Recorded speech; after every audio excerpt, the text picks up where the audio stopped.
Verge on the drive and the foul.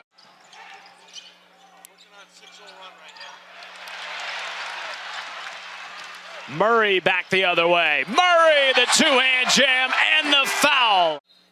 Top 5 in points, rebounds, and blocks in the Big Ten. Big time. Murray tries a three and puts it in. It's a 6-0 run for Iowa in response to the previous 6-0 run by Nebraska and the 4th turnover of the first half for the Huskers.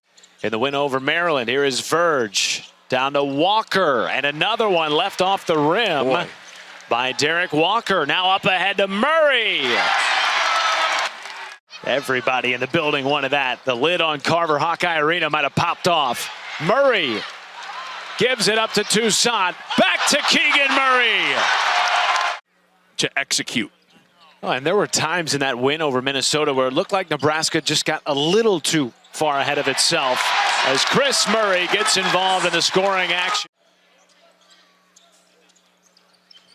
Toussaint floating it up over the outstretched arms of Derek Walker. So here, no numbers. This is where Nebraska needs to execute.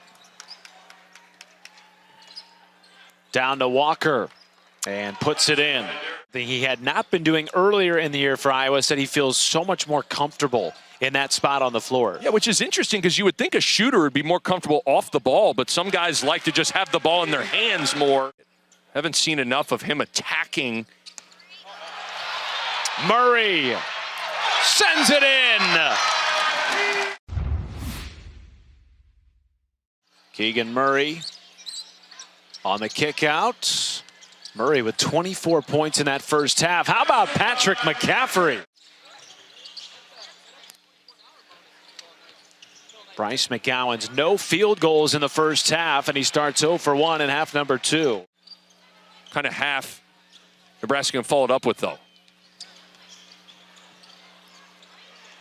Inside to Walker, and he puts it down.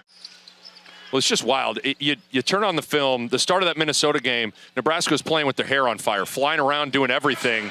And then you watch a lot of this first half of the Northwestern game, and it's a totally different energy level. Bryce McGowan still in search of his first field goal of the game. Mahan the turnaround, and he puts it in. That slowly eroded, settled for some jump shots, and started turning it over. How much of that was Iowa's defense versus just a change in offensive minds? Iowa some credit. Iowa went to some three-quarter court pressure, mixed in some matchup zone. That's a good feed inside from Verge to Andre. Get McCaffrey's Keegan Murray's early post-ups. Just really good. That's a three. Keegan Murray. Just kind of makes it look easy, too, doesn't he? Just moving, run the floor. Man, the extra feed. And that's back-to-back two-hand jams for Andre. Went for the board. Instead, it's McGowan's. Trey McGowan's rejected at the rim by Keegan Murray. Verge right back down to Andre. Chris Murray all over him. And it's off the backboard. Up ahead to Perkins. Can they do it with Joey B this afternoon? I think they can. And it's maybe because you and I were just at Xavier in Cincinnati.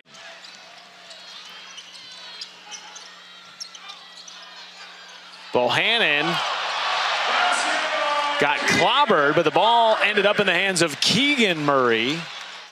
With a guy that's scoring, not just leading the team in scoring, one of the best scorers in the country at 22 points per game.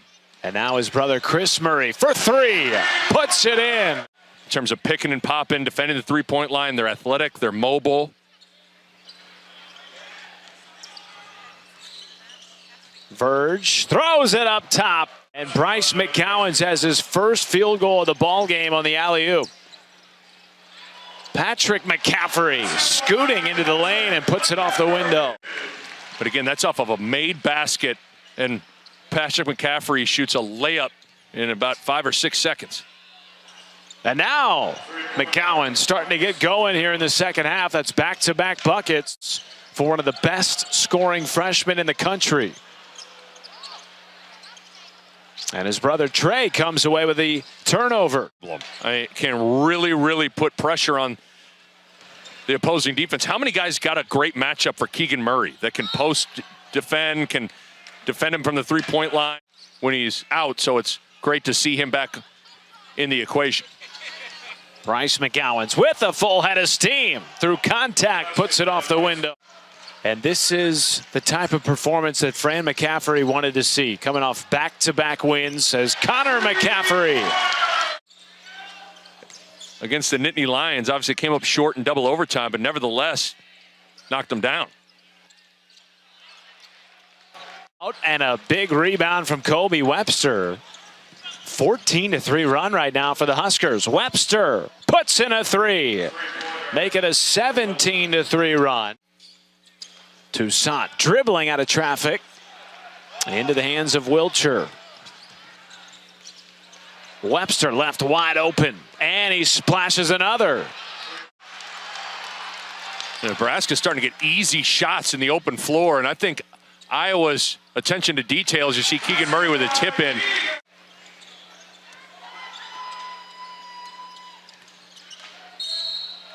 Ooh, nice reverse there from Derek Walker. Missed the first 10 games of the season. It's just, this is really the first year he's been able to totally play consistent minutes. Murray gets the friendly. Whatever he's doing has paid dividends. Yes, it has. Bohannon banks in a three. I guess it's open on a Sunday afternoon here in Iowa City. Coming off 30 points in the win against Maryland. Sanford on the turnaround, and a tough one goes in. His scoring output, but he's really been aggressive. Inside to C.J. Wilcher, had it tipped away by Chris Murray. Keegan Murray no longer on the floor, but we got to give him a shout out. Another monster game. He had 30 in the win against Maryland. And his twin brother, Chris, who's still on the floor, has 12 points, 7 rebounds in 19 minutes. Fran McCaffery in Iowa saw something. Yes. And as Agundale rocks the rim. But game reps, and that huge has difference. been huge for them this year. No doubt about it. But, oh! Hello, Mr. Ash. So Iowa, after changing up the starting lineup, Nick, has now won 3 consecutive games, and Mr. Keegan Murray back-to-back with 30+.